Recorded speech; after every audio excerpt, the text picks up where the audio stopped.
홈팀 라이언시티는 세밀한 5-3-2 전술로 안정된 수비 라인을 구축한 뒤 빠른 전환 공격으로 상대를 공략한다.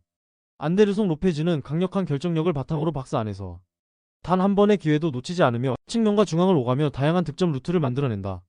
람셀라르는 전방 압박과 세컨드 볼 연결에서 강점을 보이며 볼을 지켜내는 능력으로 공격 템포를 유지한다. 한국인 귀화 선수 송희영은 왕성한 활동량과 넓은 시야로 중원에서 경기를 조율하며 정확한 전진 패스로 공격 전개를 가속화한다. 특히 홈에서의 자신감 있는 전개와 수비 안정성은 라이언시티의 가장 큰 무기다. 원정팀 셀랑고르는 3-4-3 전형을 사용하며 공격적인 전개를 선호하지만 원정에서 경기력이 급격히 떨어진다. 그리고 모라에스는 제공권과 전방 압박에서 활약하지만 고립되면 위력이 제한된다. 클로프는 전환 속도를 끌어올릴 수 있는 패싱 능력이 있으나 강한 압박 아래에서는 쉽게 실수를 범한다. 알 라와브데는 폭발적인 돌파력을 지녔으나 수비 가담이 늦어 측면 공간을 자주 허용한다. 특히 동남아 팀들이 보여온 전형적인 약점처럼 홈에서는 활발하지만 원정에서는 템포 유지와 압박 회피가 어려워 쉽게 흔들리는 경향이 있다. 라이언시티는 홈에서 전술적 완성도와 공격 전개 모두에서 셀랑고르를 압도할 수 있는 조건을 갖추고 있다. 동남아 팀들의 전형적 약점인 원정 불안정성이 셀랑고르에게 그대로 드러날 가능성이 크며 송희영의 영향력까지 더해져 경기 흐름을 결정짓는 쪽은 라이언시티가 될 것이다. 홈팀 비셀고베는 포메이션은 4-3-3이며 오사코는 전방에서 폭넓은 움직임과 강력한 포스트 플레이를 기반으로 팀의 공격 템포를 안정적으로 이끈다. 상대 센터백을 등지고 공을 지켜내며 이선으로 볼을 연결하는 능력이 탁월해 세트피스뿐 아니라 오픈플레이 상황에서도 득점 루트를 설계한다. 유루키는 정교한 킥 능력과 날카로운 세트피스 돌파로 유명하며 특히 페널티 박스 근처에서 얻어내는 프리킥은 직접 슈팅으로 곧바로 득점을 노릴 수 있을 정도의 위력을 지닌다. 이데구치는 중원에서 볼을 안정적으로 배급하고 압박을 회피하는 데 능해 전환 속도를 끌어올리며 팀의 빌드업을 안정화한다. 비셀고베는 홈에서 세밀한 전진 패스와 빠른 측면 전개로 경기 초반부터 상대 수비를 흔들며 후반에도 세트피스 집중력으로 득점 기회를 계속 만들어낸다. 원정팀 멜버른시티는 포메이션은 4-2-3-1이며 카푸토는 박스 안에서 영리한 움직임과 마무리 능력으로 득점 찬스를 노린다. 코에는 이선에서 기민한 돌파와 순간 가속으로 위협을 만들지만 장거리 원정에 따른 피로가 경기 후반 집중력 저하로 이어질 가능성이 있다. 우가르코비치는 중원에서 볼 배급과 템포 조율을 담당하나 패스 스피드가 둔해질 때 전개가 단조로워지고 전방 연결이 지체된다.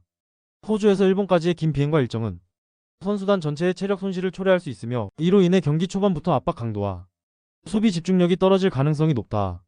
특히 측면 수비가 후반으로 갈수록 느슨해지고 전방 지원 속도까지 감소하면 빌드업 연결이 끊기며 경기 주도권을 잃을 위험이 크다. 비셀고베는 홈에서 전술적 응집력과 세트피스 한 방을 앞세워 경기 초반부터 상대를 흔들 준비가 되어 있다. 유루키의 킥 능력은 멜버른 수비의 치명적인 변수가 될 수 있으며 오사코와 이데구치가 경기 전체 템포를 주도할 가능성이 높다. 멜버른 시티는 장거리 원정과 체력 부담 속에서 전술적 완성도를 유지하기 어려워 보이며 결과적으로 비셀고베가 홈에서 우세를 점할 가능성이 높다. 홈팀 방콕 유나이티드는 포메이션은 3-4-3이며 테라실 당다는 노련한 움직임과 날카로운 라인 브레이크로 상대 수비 뒷공간을 집요하게 파고드는 스트라이커다. 지브코비치는 빠른 스프린트와 강력한 왼발킥으로 측면에서 위협을 가하며 공간이 열릴 때 빠르게 안쪽으로 파고든다. 블라다는 전방 압박과 볼 운반 능력을 겸비해 중원과 최전방을 잇는 연결고리 역할을 수행한다. 방콕 유나이티드는 높은 점유율과 유기적인 전환 속도를 바탕으로 상대 수비 라인을 흔들며 특히 하프스페이스 침투를 통해 박스 근처에서 수적 우위를 확보하는 데 능하다. 테라실 당다의 라인 브레이킹 무브먼트는 상대 수비를 계속 흔들어 놓을 핵심 요소로 포백을 사용하는 팀들에게 큰 부담을 주고 있다. 원정팀 페르반둥은 포메이션은 4-2-3-1이며 윌리엄은 빠른 돌파와 박스 안에서의 결정력으로 반격의 핵심이 된다. 베르기뉴는 날카로운 킥과 패스 능력으로 공격 전개를 돕지만 압박이 거세질 때 전개가 끊기기 쉽다. 과히 좋지 않은 중원에서 빌드업과 수비 지원을 담당하지만 속도감 있는 전환을 막아내는데 한계를 보인다. 페르시브 반둥은 수비를 위해 포백을 활용하지만 뒷공간 관리가 느슨해 빠른 침투형 공격수에게 종종 당하는 모습을 보인다. 특히 전환 속도가 빠른 팀을 상대로는 수비 라인이 쉽게 흔들리고 중원에서 압박을 제대로 풀어내지 못하면 경기 내내 밀릴 수 있다. 방콕 유나이티드는 테라실 당다의 날카로운 라인 브레이크와 빠른 전환 속도를 앞세워 포백을 흔들 준비가 충분하다. 페르시브 반둥은 뒷공간 대응과 빌드업 안정성 부족으로 강한 압박에 쉽게 무너질 위험이 있다. 결국 홈과 전술적 우위를 기반으로 방콕 유나이티드가 주도권을 잡고 승리를 가져갈 가능성이 높다. 홈팀 상하이 선화는 포메이션은 4-2-3-1이며 사우에는 강력한 피지컬과 공중 경합 능력을 활용해 전방에서 볼을 지켜내고 세컨드 볼을 이어주는 타깃 역할을 수행한다. 디오나타는 폭발적인 스피드와 직선 돌파 그리고 박스 안에서의 결정력으로 상대 수비를 흔드는 핵심 카드다. 옛나리스는 중원에서 넓은 활동량을 기반으로 공수 전환을 매끄럽게 연결하며 후방 빌드업과 전방 압박 모두에 기여한다. 팀은 전방 타깃을 축으로 빠른 전환과 측면 침투를 활용하며 세트피스에서도 4-5의 제공권을 살린 위협적인 패턴을 보여준다. 특히 홈에서는 빠른 템포로 경기를 시작해 상대의 라인을 흔드는 데 능숙하고 중국 슈퍼리그에서 강력한 압박과 직선적 공격으로 초반부터 경기를 주도하는 장면이 잦다. 원정팀 울산현대는 포메이션은 3-4-3이며 허율은 제공권과 포스트 플레이를 통한 연계의 장점이 있지만 스피드가 느려 전환 속도에 제약이 있다.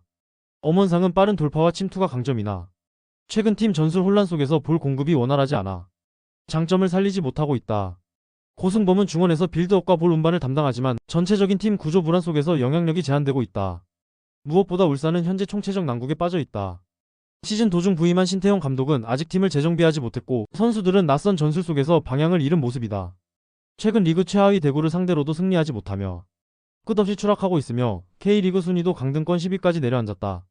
이 상황에서 울산은 ACL보다 K리그 잔류에 집중해야 하는 처지로 이번 원정에서는 로테이션 가능성이 매우 높다.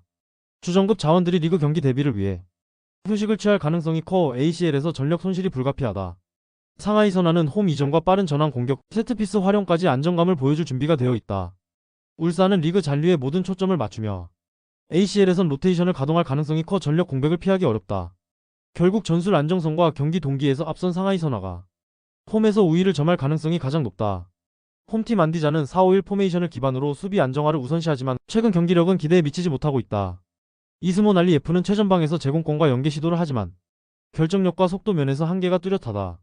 테미로프는 중원에서 볼 배급과 수비 가담을 병행하지만 템포 조율 능력이 부족해 공격 전환 속도가 느리다. 토이로프는 측면에서 드리블 돌파를 시도하지만 압박이 강한 팀을 상대로 영향력이 급격히 떨어진다.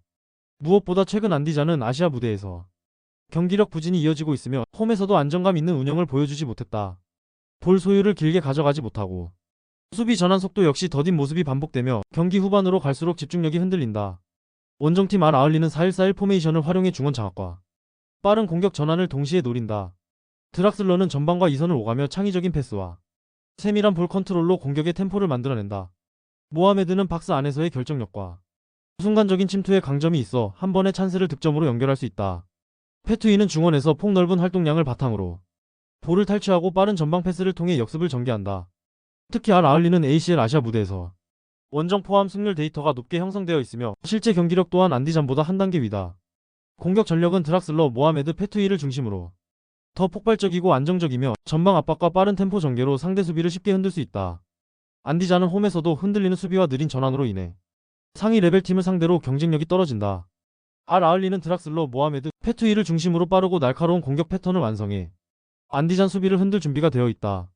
원정 승률이 높은 팀 특성까지 더하면 이번 경기는 아울리가 초반부터 주도권을 잡고 승리를 가져갈 가능성이 높다. 홈팀 이스티클롤은 포메이션은 5-4-1이며 잘릴로프는 수비 라인 근처까지 내려와 볼을 지켜내며 역습 전환의 첫 패스를 이어가는 능력이 있다. 카말로프는 중원에서 견고한 수비와 간결한 볼 배급을 동시에 시도하며 필요할 때 전방으로 빠르게 공을 투입한다. 주라보에프는 측면에서 수비 가담과 역습 시 빠른 침투를 병행하지만 공격 전개를 주도하기보다는 상황에 따라 단순하게 볼을 이어주는 스타일이다. 이 팀은 전체적으로 수비 라인을 깊게 내리고 페널티 박스 근처를 밀집해 상대의 전진 패스를 봉쇄하는 전형적인 수비 지향 팀이다. 주도권을 쥐기보다는 견고한 라인 유지와 역습 한두 번을 노리는 형태가 핵심이며 빠른 템포의 전개보다는 신중한 경기 운영을 선호한다. 원정팀 FC 고아는 포메이션은 4-4-2며 시베리오는 박스 안에서 타이밍 좋은 움직임과 마무리 능력으로 존재감을 드러낼 수 있다. 과로체나는 중원에서 공수 연결고리 역할을 수행하며 탈압박 이후 전방으로 간결한 전진 패스를 공급한다. 티모르는 넓은 활동량과 수비 가담을 바탕으로 공격 전환 시 속도를 살리지만 주도적으로 경기를 풀어가는 타입은 아니다. 이 팀 또한 감독의 전술적 성향상 수비 라인을 많이 내리고 견고한 조직력을 통해 상대의 빌드업을 끊어낸 후 빠른 역습 한두 번을 노리는 방식을 즐겨 사용한다. 전방 압박보다 안정적인 라인 유지와 실리적인 운영을 중시하기 때문에 경기 템포가 자연스럽게 느려지는 경우가 많다.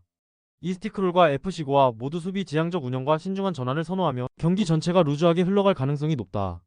득점 찬스 자체가 제한적이고 양팀 모두 리스크를 최소화할 것이기 때문에 승부가 쉽게 갈리지 않을 수 있다. 이번 매치는 전술적 성향이 맞물려 무승부 흐름이 가장 유력한 경기다.